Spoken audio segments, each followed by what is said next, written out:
Sir अरमगान क्या बाहर आ रहा है क्या? संगीन इल्ज़ामात में या मुकदमात में गिरफ्तार मुलजिम को जब किसी एक केस में कोई बेनिफिट या जमानत मिल जाती है तो उसके बाद एक ख्याल किया जाता है कि तमाम केसेस में शायद उसे जमानत मिल जाए, लेकिन ऐसा नहीं है। अदालत ने अपने हुक्मनामे में ये वाज़ेह किया कि मुलजिम के खिलाफ अगर कोई दूसरा मुकदमा ना हो तो ही उसे जमानत पर रिहा किया जाए, लेकिन उसके ऊपर तो 10 और मुकदमा 10 मुकदमात और भी है।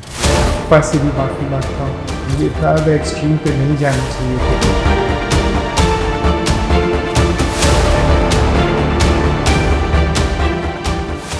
अच्छा, अरमगान के खिलाफ चूँकि मजमूई तौर पर 11 केसेस हैं।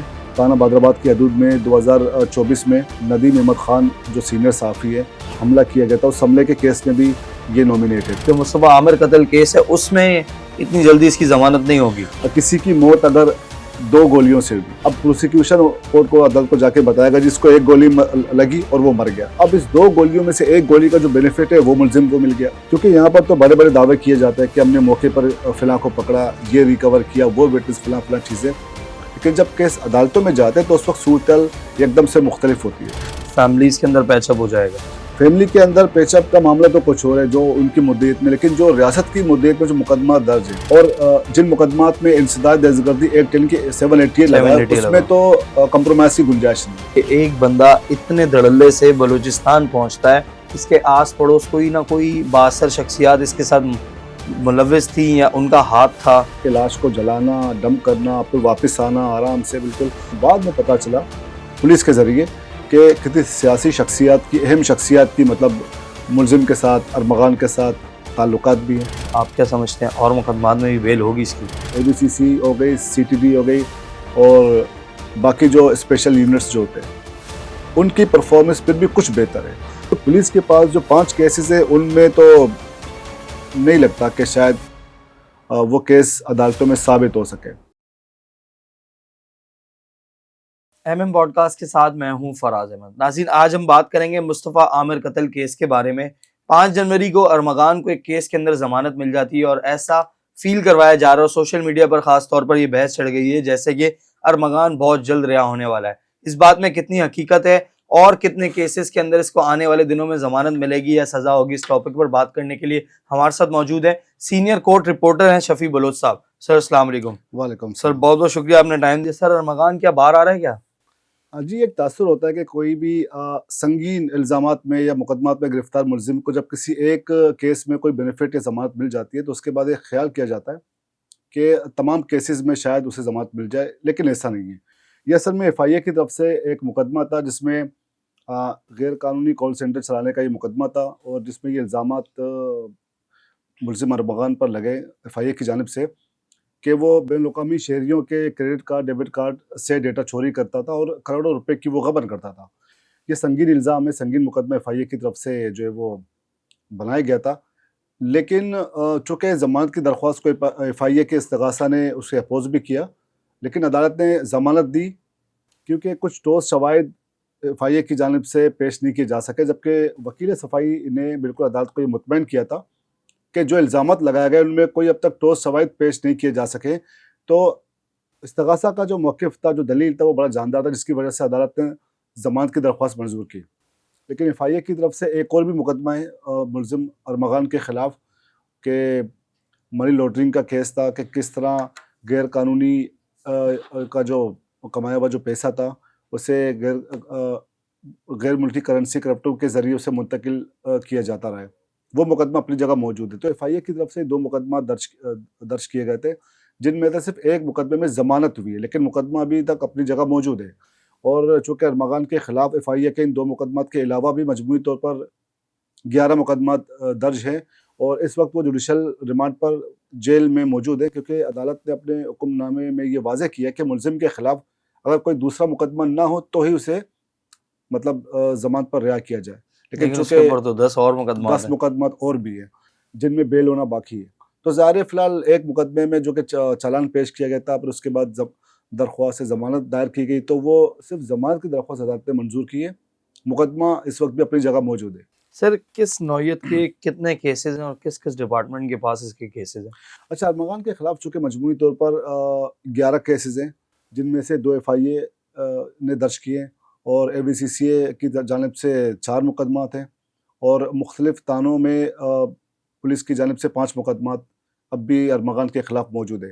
लेकिन जब अरमगान के ख़िलाफ़ जो 2024 में जो ये वाक़या हुआ, मुस्तफ़ा आमिर के कत्ल केस के बाद जब ये मंज़र-ए-आम पे आया, तो उस वक़्त तक पहले इसके ख़िलाफ़ 5 मुकदमा थे। 5 में से 2 मुकदमा ख़त्म हो गए थे, 3 मुकदमा अपनी जगह मौजूद थे।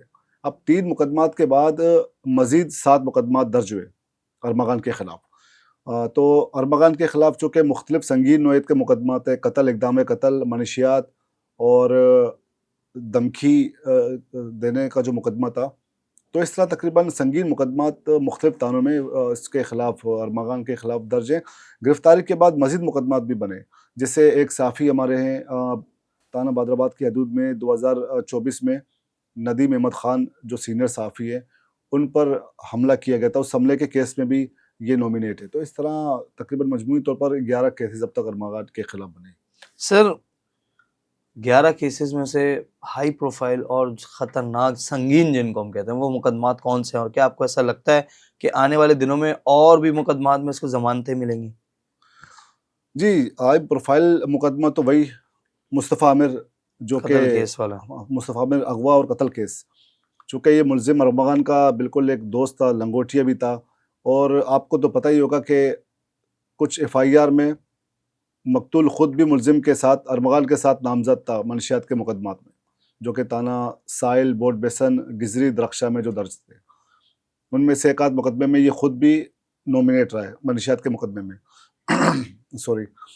तो इस तरह मकतूल और मुलज़िम ये दोनों आपस में दोस्त थे, और किस तरह फिर बाद में ये बात मंज़र-ए-आम पर आ गई कि मुलज़िम ने अपने दोस्त को पहले अपने घर बुलाया, नशावर कोई चीज़ मतलब वो पहले से दोनों बैठ के बकौल पुलिस रिपोर्ट के मुताबिक वो नशा करते थे, और बिल्कुल किसी बात पे नाचाकी हुई थी, और वो मामला भी पुलिस के मीडिया में सामने आया था। पुलिस ने कोर्ट को ही बता दिया था कि पहले उसने अपने दोस्त को बुलाया, नशे में थे, उसको तशद्दुद किया, उसके बाद कत्ल किया, फिर लाश जाके बलूचिस्तान के इलाके शहर अब में जाके वो लाश को उन्होंने जला दिया था। यानी कि जो शवाहिद थे वो भी शवाहिद मिटाए, तो कत्ल, इक़दाम कत्ल और शवाहिद मिटाने के दफ़ात भी उसमें लगे। सर जिसके ऊपर बलूचिस्तान में भी इसके ऊपर मुकदमा हुआ था, लेकिन मामला उस वक्त भी एक गलती सुलझी नहीं थी। ये कहा जा रहा था कि एक कराची का लड़का जाके बलूचिस्तान के ऐसे धोरीजी के इलाके में जाके बंदे को वहाँ जलाता है, तो इसके आस पड़ोस कोई ना कोई बाअसर शख्सियात इसके साथ मुलव्विस थी या उनका हाथ था। तो ऐसी कोई रिपोर्ट अब क्लियर हो गया है, मामला क्लियर हो गया है? जी बिल्कुल, उस वक्त तो ये सवाल भी उठे हैं कि कराची में ये कत्ल होता है और काफ़ी दूर जाके इस लाश को ठिकाने लगाया जाता है। तो लोग इस पे सवाल उठा रहे थे, पुलिस खुद भी पूछ रही थी कि तुमने मतलब वहाँ जाके कार्रवाई क्यों डाली, कि सिर्फ लाश को छुपाने के लिए, शवाहिद मिटाने के लिए। तो बाद में पता चला पुलिस के ज़रिए कि किसी सियासी शख्सियत की, अहम शख्सियत की मतलब मुलज़िम के साथ, अरमगान के साथ ताल्लुकात भी हैं। अच्छा, तो उस वजह से जाके ये सिर्फ वहाँ की सियासी शख्सियत वहाँ है? की सियासी शख्सियत के साथ ये बाकायदा ये बात भी सामने है, लेकिन रिपोर्ट नहीं हुई। चूँकि वो नाम भी छुपाया गया कि मुनासिब नहीं है वो नाम को डिस्क्लोज़ करना, तो वो नाम भी छुपाया गया, लेकिन वाबस्तगी थी, और बड़ा वो नाम है सही। बड़ा नाम है बिल्कुल, और वो खुद को महफूज समझता है कि मैं वहाँ जाके कार्रवाई करूँगा तो मुझे वहाँ की मकामी पुलिस भी हाथ नहीं लगाएगी। हालाँकि एफ़आईआर कटी थी, लेकिन वो नामालूम एफ़आईआर कटी थी। लेकिन बाद में जब मुलज़िम खुद कराची से गिरफ़्तार होता है, वो खुद जाके कन्फेशनल स्टेटमेंट पुलिस के सामने अपना जब एतराफ़ करता है, तो उससे पता चलता है कि वहाँ जो गाड़ी जली थी, जो उसमें लाश थी, वो मुस्तफ़ा आमिर की थी, जिसने खुद यहाँ पर जाके कत्ल करने के बाद लाश को वहाँ पर जाके जलाया भी था गाड़ी के साथ। तो बाद में ये बात डिस्क्लोज़ होती है, सामने आती है। लेकिन ज़ाहिर है कुछ वाबस्तगी थी, वहाँ के ताल्लुकात थे अच्छे, और पीआर जिसकी वजह से इतनी दूर जाके उसने लाश को ठिकाने लगाया और गाड़ी जलाई और शवाहिद मिटाने की कोशिश की। सर कोई अच्छी वाबस्तगी थी, अच्छी दोस्ती यारी थी कि एक बंदा इतने धड़ल्ले से बलूचिस्तान पहुंचता है और उसको पता है कि यहाँ अगर मैं बंदे को कत्ल करूंगा, गाड़ी को आग लगाऊंगा, मुझे कोई कुछ कहने वाला नहीं है। जी, मैं आपको बलूचिस्तान की सूरत-ए-हाल बताऊँ कि कराची में तो फिर भी कुछ भी आप कर लें शायद बच जाएँ, लेकिन बलूचिस्तान में अगर कोई परिंदा भी पर मारे तो वहाँ इतने सारे इदारे मुतहर्रिक हैं और इतने लोगों का इन्फ्लुएंस है वहाँ पर कि वहाँ पर आप कुछ कर भी नहीं सकते। अच्छा, तो जाके लाश को जलाना, डंप करना, फिर वापस आना आराम से बिल्कुल, तो ये नामुमकिन सी बात है कि इतना सब कुछ हो रहा हो और वहाँ के लोगों को इंतज़ाम सॉरी, इतना सब कुछ हो रहा हो और वहाँ पुलिस को या किसी को पता ना चले, तो ये मुमकिन नहीं है। तो ज़ाहिर है सबके इल्म में ये बात थी, लेकिन किसी ने हाथ इसलिए नहीं डाला कि शायद उसकी वाबस्तगी थी। तो हमने बड़ी कोशिश की जानने की कि वो लोग कौन थे, क्या था, क्या मामला था, लेकिन बहरहाल बहुत सी चीज़ें छुपाई जाती हैं, नहीं बताई जाती, तो इस वजह से। लेकिन बहरहाल बलूचिस्तान की सूरत-ए-हाल कराची या बाकी सूबों से मुख्तलिफ है। वहाँ पर आप कुछ भी करें लेकिन आप छुप नहीं सकते। अहम सियासी शख्सियात जब वहाँ मुलव्वस हो सर, जब आपकी मतलब इस तरह पेट्रोनें जो आम इंसान आपको, हमारे जैसा तो जा भी नहीं सकता हम सर तो इस अगर इलाके में। चले जाएँगे, हम जैसे ही वहाँ पर बलूचिस्तान में एंटर हो गए, वहाँ पर सारे सायरन बजने शुरू हो जाएँगे कि कोई बाहर का बंदा आ गया, क्या है, क्या नहीं। तमाम लोग वहाँ पर काफ़ी एक्टिव होते हैं, क्योंकि बलूचिस्तान आपको पता है कि वो एक कहा जाता है कि शोर ज़दा इलाका है, वो बिल्कुल सिक्योरिटी ज़ोन बन चुका है। तो इसीलिए वहाँ जाके इतनी बड़ी कार्रवाई करना, लाश वहाँ पर जलाना, शवाहिद मिटाना, तो ये कोई छोटी-मोटी कार्रवाई नहीं, बहुत बड़ी कार्रवाई खुद से। सर आने वाले वक्तों के अंदर ये 11 जो मुकदमात हैं, एक तो चले बेल हो गई है, आप क्या समझते हैं और मुकदमात में भी बेल होगी इसकी? जी देखिए, असल में अनफॉर्चुनेटली जो हमारी जो पुलिस की जो तफ्तीश है, पुलिस का जो इंट्रोगेशन है, ज़्यादातर मुकदमात में, बल्कि वो सारे, हमारी एक तो इस्तगासा बहुत कमज़ोर है, इस पर कई सवाल भी उठे कि हम हाई प्रोफाइल केसेस में मुलज़मान को मतलब गिरफ़्तार भी होते हैं, लेकिन कमज़ोर इस्तगासा की वजह से या नाक़िस तफ्तीश की वजह से मुलज़मान को उसका फ़ायदा पहुँचता है और वो बरी हो जाते हैं, फिर रिहा हो जाते हैं मुकदमात से।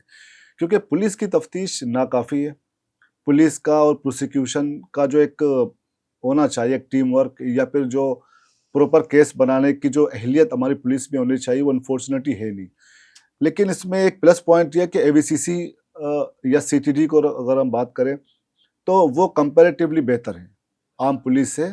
ये इदारे कम से कम बेहतर भी हैं और ये अच्छा बेहतर केस बना सकते हैं। एवीसीसी हो गई, सीटीडी हो गई, और बाकी जो स्पेशल यूनिट्स जो होते हैं, उनकी परफॉर्मेंस फिर भी कुछ बेहतर है। और प्लस एफआईए पे बहुत इंतज़ार किया जाता, काफ़ी इंतज़ार किया जाता, लेकिन एफआईए की जानिब से बहुत मजबूत तगड़ा केस बनेगा। लेकिन एक केस में जो बेल हो गई, तो उसमें यकीनन एफआईए की काबिलियत पर भी सवाल उठता है। और बाकी जो पुलिस के पास जो 5 केसेस है, उनमें तो नहीं लगता कि शायद वो केस अदालतों में साबित हो सके, तो क्योंकि मतलब पुलिस उसमें की भी तरफ 5 से से 6 केसेस, आप ये समझते हैं, आम आवाम को ये समझाने की कोशिश करें हम कि 5 से 6 केसेस में और बेल हो जाएगी, लेकिन जो असल मरकज़ी मुल्ज़िम है जिस केस के अंदर, जो मुस्तफ़ा आमिर कत्ल केस है, उसमें इतनी जल्दी इसकी ज़मानत नहीं होगी। उसमें जल्दी ज़मानत नहीं होनी चाहिए, क्योंकि उसमें मुद्दई भी है, उसमें विटनेस भी है, सबसे गवाह बड़ी भी है। बात, बिल्कुल लाइव विटनेस है उस मुकदमे में। और बाकी एवीसीसी ने अपनी तरफ से मजबूत केस बनाया हुआ है। अब लेकिन जब अदालत में जब ये मामला जाते हैं ना, तो उसमें लग पता चल जाता है कि इसमें तफ्तीशी अफसर ने कितनी मेहनत की है, उसमें जो प्रोसिक्यूटर है उसका क्या, प्रोसिक्यूशन का ओवरऑल क्या किरदार होगा, उसमें उस वक्त पता चलेगा। क्योंकि यहाँ पर तो बड़े बड़े दावे किए जाते हैं कि हमने मौके पर फ़िलाँ को पकड़ा, ये रिकवर किया, वो विटनेस, फ़िलाँ फ़िलाँ चीज़ें। लेकिन जब केस अदालतों में जाते हैं, तो उस वक्त सूरत एकदम से मुख्तलिफ होती है। अब अदालत में आपको साबित करना पड़ेगा, सर्कमस्टेंसेस एविडेंस आपको अदालत में पेश करने पड़ेंगे, आपको विटनेस लाने पड़ेंगे, आपको इसके लिए प्रॉपर तरीके से काम करना पड़ेगा। सिर्फ फाइल का पेट भरना काफ़ी नहीं होता। बहुत से मुकदमात में आपने खुद भी देखा होगा कि कुछ सियासी मोटिवेटेड केसेस होते हैं, उनमें तो चलो ठीक है, बात समझ में आ जाती है कि किसी को आप बड़े से बड़े सियासतदान के खिलाफ आप कोई भी मुकदमा दर्ज करें, लेकिन अदालतों में वो साबित चीज़ें नहीं होगी। साबित नहीं हो सकती, क्योंकि वो जेन्युइन नहीं होते केसेस। लेकिन बहुत से जेन्युइन केसेस होने के बावजूद भी अब अदालतों में वो चीज़ें, इल्ज़ामात साबित नहीं कर पाते। आपके पास वो अहलियत नहीं है, आपके तफ्तीशी अफसरान के पास, तफ्तीशकारों के पास, चाहे वो पुलिस के हों, और बाकी एजेंसियों पर भी लोग रिलाय करते हैं, लेकिन चूँकि तफ्तीश का इख्तियार सिर्फ़ हमारे कानून नाफ़िज़ करने वाले इदारों के पास ही होता है, तो उनके लिए बड़ा एक चैलेंजिंग है। सर ये तो जेन्युइन केस है ना, आम आवाम रात से परेशान है सर। जब से 5 जनवरी से ये बात सुनी कि उसके केस में बेल हो गई, आम आवाम तो ये समझ रही है कि ज़मानत हो जाएगी, बाहर आ जाएगा। नहीं, बिल्कुल सवालात तो उठते हैं ना। आप किसी को गिरफ़्तार करके इस तरह मीडिया के ज़रिए आइप क्रिएट करते हैं कि हमने एक रॉ एजेंट पकड़ लिया, हमने पता नहीं किसको पकड़ लिया, या संगीन मुकदमात के साथ आप किसी को जब मीडिया के सामने पेश करते हैं, तो फिर आप पर ज़िम्मेदारी ये भी होती है गिरफ़्तारी के बाद फिर उसको अदालत में जाके आप उन इल्ज़ामात को साबित भी करें। अब साबित करने का जो मरहला होता है, वो इसमें बहुत सी बातें होती हैं। कई दफ़ा ये भी होता है, बल्कि चीज़ें रिपोर्ट भी होती रही है कि तफ्तीशकारों ने या किस-किस ने जाके कुछ पैसे पकड़े, रिश्वत पकड़े, और मामूली नुक्ते पर जो है वो, एक तो हमारे पास सबसे बदकिस्मती ये है, खैर ये तो जुडिशरी के मामलात है, उस पे तो हम सवाल नहीं उठा सकते, उठाना भी नहीं चाहिए, वरना हम पे तो इन्हें अदालत वो ना लग जाए, कि आप बेनिफिट ऑफ डाउट एक तो मुल्ज़िम को मिल जाता है। अब होता ये कि तफ्तीशकार बाज वक़्त बारीक काम ये भी उतारते हैं कि केस पूरा सही बनाते, एक नुक्ते में जाके उसको बेनिफिट दे दिलवाते देते हैं। हैं और उस उसी से एक बेनिफिट की वजह से, एक नुक्ते की वजह से एक संगीन जुर्म में गिरफ्तार होने वाला मुलजिम बआसानी रिहा हो जाता है। अब मिसाल के तौर पर किसी की मौत अगर 2 गोलियों से हुई, अब प्रोसिक्यूशन कोर्ट को, अदालत को जाके बताएगा जी इसको 1 गोली लगी और वो मर गया, लेकिन बाद में पता चलता है कि 2 गोलियां लगी। अब इस 2 गोलियों में से 1 गोली का जो बेनिफिट है वो मुलजिम को मिल गया, या फिर आप इसी तरह वक्त का तयन आप गलत करें, उसका बेनिफिट मुलजिम को मिल जाता है, या आप कुछ भी करें, मतलब कोई एक मामूली नुक्ते से भी किसी मुलजिम को फ़ायदा मिल सकता है। अब चूँकि आपके यहाँ कानून इसी तरह है तो अदालत को भी इसी तरह काम करना पड़ेगा, लेकिन इस पर प्रॉपर कानून साजी करके आप इस चीज़ पर भी कुछ बेहतरी ला सकते हैं, गुंजाइश मौजूद है आपके पास। सर अरमगान के पेशी के अंदर आपने मुस्तफ़ा आमिर जो वालिदैन हैं इनको देखा है, ये अभी तक एक्टिव हैं या ये भी दिल छोड़ के बैठ गए हैं? देखिए वो कहते हैं कि मुद्दई अगर सुस्त तो गवाह, जो एक मुहावरा है इसी तरह। लेकिन इब्तदाई दिनों में तो हमने काफ़ी उन्हें मुतहरिक देखा, जो मुद्दई थे, जो वालिदा थी, वो इंसाफ के लिए वो मतलब दुआएं दे रही थी और अदालतों के सामने वो उन्होंने कहा जी, हम तो मीडिया के सामने भी कहा था कि वो इस केस को परसू करेगी, लेकिन अब तक तो यही नज़र आ रहा है। लेकिन अरमगान के खिलाफ सिर्फ एक मुकदमा नहीं है, 11 मुकदमात हैं, और जिस तरह मैंने कहा कि संगीन नोयत के मुकदमात हैं। सर मेन मुकदमा तो यही है ना, मेन 302 वाला। मुकदमा तो बिल्कुल 302 वाला है, लेकिन बाकी जो मुकदमात हैं वो भी कोई छोटे मोटे मुकदमात नहीं है। हालांकि जान से मारने की धमकियों से मुतल्लिक भी मुकदमात थे, मनशियात के अगवा मुकदमात बरए थे, तावान का भी अगवा था। बरए तावान का वो जो पहले, लेकिन मसला ये रहा कि मुकदमात तो दर्ज हुए, आपने रेड एंडेड किसी को पकड़ भी लिया, ऑपरेशन पुलिस ने या किसी ने इदारे में जाके पकड़ प्रॉपर भी लिया। काम किया आपने, हाँ, हर चीज आपने निकाल ली। आपने जाके जो रिकवरी, जो चीज़ें थी, आपने जाके तफ्तीशकारों के सामने वो सारी चीज़ें पेश कर दी। अब तफ्तीशकारों का काम है कि इस चीज़ को आगे कैसे बढ़ाना, और जो आपके जो बाकी मुतल्लिका इदारे होते हैं उन पर भी जिम्मेदारी आयद होती है कि वो किस तरह इस चीज़ को लेके आगे बढ़ते हैं। और जिस तरह मैंने कहा, कई दफ़ा खुद भी सवालात उठे हैं और हुकूमती सतह पर भी इस मामले को संजीदगी से लिया गया कि हम अपने तफ्तीशकारों की बाकायदा तरबियत करें, और बाहर से आने वालों से, गैर मुल्कियों से, या अपने ही इदारों में, अपने ही मुल्क में मौजूद कुछ जो काबिल लोग हैं, अफसरान हैं या इदारे हैं, बड़े बड़े जो इदारे हैं, उनसे इनकी हम तरबियत करें। इसलिए कई दफ़ा ये कोशिश, ये बातें की जाती रही है, लेकिन बात फिर वही आती है कि माजी में हम जिस तरह हम देखें ना कि जिस तरह स्पेशल यूनिट्स ने बड़े बड़े केसेस पकड़े भी हैं और बाकायदा उनमें सजाएं भी हुई है। ऐसा नहीं कि बिल्कुल सजाएं नहीं होती, सजाएं बाकायदा अदालतों से भी है, लेकिन अदालतें भी बाउंड होती है कि अब अदालतों में वो चीज़ें साबित तो करें। अब अदालतें अपनी मर्जी से तो किसी को सज़ा तो नहीं दे सकती ना। अब किसी ने कुछ किया तो अदालत में जाके साबित करे। अब ये हमारे तफ्तीशकारों का काम है, ये पुलिस का काम है, ये FIA का काम है कि वो जाके अदालतों में साबित करे। सर आपको क्या लगता है 11 मुकदमात में से एक मुकदमे में इसकी जमानत हो गई कि इसको सजा होगी या ये भी रिहा हो जाएगा, नहीं, फिलहाल या तो फिर फैमिलीज के अंदर पैचअप हो जाएगा? नहीं, फैमिली के अंदर पेचअप का मामला तो कुछ और है जो उनकी मुद्दत में, लेकिन जो रियासत की मुद्दत में जो मुकदमा दर्ज है और जिन मुकदमात में इंसदाद दहशतगर्दी एक्ट यानी कि 788 लगा है, 788 उसमें लगा। तो कंप्रोमाइज़ की गुंजाइश नहीं है, क्योंकि वो तो ज़ाहिर है जो संगीन जो दफ़ात लगते हैं उसमें बेल हो सकती है आपकी, लेकिन बाकायदा उसमें आप मुद्दई से, फैमिली से, मुतासिर से पेशअप करके रिहा नहीं हो सकते, क्योंकि अच्छा 788 लगा है ना उसमें, तो उस पर कंप्रोमाइज़ की गुंजाइश एज सच बाकी मुकदमात की तरह नहीं है। लेकिन जिनमें जो संगीन नोयत के मुकदमात है, जिस तरह जब AVCCA ने जब रेड किया अरमगान के घर, तो अरमगान ने बाकायदा पुलिस पर फायरिंग की और जख्मी उसमें हुआ सर एक AVCCA DSP के से। DSP और 3 एहलकार जख्मी हो गए। तो ये कोई मामूली कार्रवाई तो नहीं थी ना, आपने एक पुलिस ऑफिसर को यानी कि DSP को गोली लगी और 3 एहलकारों को, और आपने अकेले जाके इन सबको, पुलिस पार्टी को आपने टफ टाइम दिया, और प्लस फिर जो रिकवरीज हुई आपके घर से, मतलब लैपटॉप डंडा वगैरह, मिल गया सर जिससे कत्ल आले सब कार कुछ, आले आला कत्ल कत्ल मिल मिल गया। गया, विटनेस मिल गया, सब कुछ आपको मिला। उसके घर के दो मुलाजमीन हैं, उन्होंने जाके अदालत में अपना बयान रिकॉर्ड कराया, वो भी विटनेस पुलिस के पास ही है। तो कहने का मकसद ये कि आपको अब साबित करना ये तफ्तीशकारों का काम है। पुलिस ने आपको क्या लगता है सर क्या बनेगा? नहीं, अब तो ये डिपेंड करता है कि तफ्तीशकारों की जो रिपोर्ट अदालत सर में पैसा चालान की शक्ल बहुत में, है, पावर बहुत है सामने पार्टी के पास। पहले भी पैसा चला, जमानत हो गई थी जिसके हाँ, बाद हाइप ये क्रिएट तो हुई। बहरहाल जब तक मीडिया में आप किसी केस में जब तक हाइप क्रिएट ना करें, उस वक्त तक हमारे इदारे तो सोए होते जागते नहीं हैं। इनको जगाने के लिए मीडिया हाइप क्रिएट करना पड़ता है, केस को परस्यू करना पड़ता है, बार-बार से मीडिया की ज़ीनत बनाना पड़ता है, तब जाके हमारे इदारे कुछ मुतहरिक होते हैं कि हाँ, भी कुछ हुआ है समथिंग। लेकिन अब इस केस में भी ज़ाहिर है इतना बड़ा केस है ये, और लेकिन जब तक मीडिया इस केस को परस्यू करता रहेगा, तो तब तक वो भी इसमें हम अपना काम करते रहेंगे, इंशाल्लाह अल्लाह हाँ। बेहतर करेगा। सर, प्रोसिक्यूटर्स जो हैं वो कितने पुरुमीद हैं?